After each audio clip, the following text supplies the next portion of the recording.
સુરતમાં ફરી એકવાર ડુપ્લિકેટ ઘી બનાવતી ફેક્ટરી ઝડપાઈ છે। ઓલપાડના માસમા ગામના વિસ્તારમાંથી આ ફેક્ટરી ઝડપાઈ। સ્ટેટ વિજિલન્સની ટીમે રેડ કરી ફેક્ટરી ઝડપી પાડી। ફેક્ટરીમાંથી મોટા પ્રમાણમાં ડુપ્લિકેટ ઘીનો જથ્થો મળ્યો। મશીનરી, ઘીનો જથ્થો, ડબ્બાઓ સહિતનો મુદ્દામાલ જપ્ત કરાયો। અગાઉ પણ માસમા ઇન્ડસ્ટ્રીયલ વિસ્તારમાં આ ફેક્ટરી ઝડપાઈ હતી।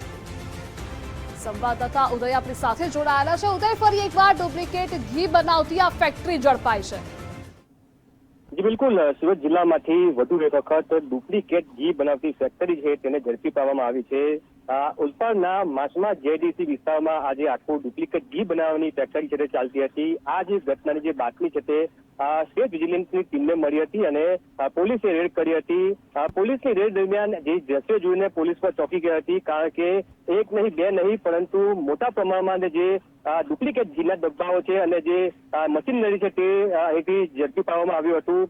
મોટા પ્રમાણમાં ઘીના જથ્થા સાથે પોલીસે 4 જેટલા વ્યક્તિની અટકાયત કરી હોવાની હાલ માહિતી સામે આવી છે। ત્યારે ડુપ્લિકેટ ઘી ઝડપાતા ઘી રસિકોમાં ક્યાંક ને ક્યાંક ચિંતા જોવા મળી રહી છે।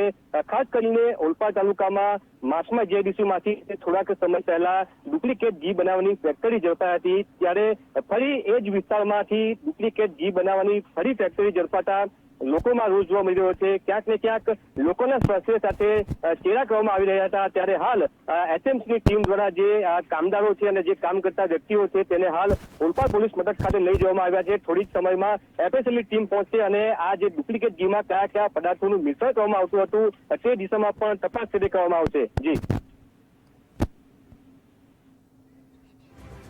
જી ઉદય, જોડાવા બદલ આભાર આપનો।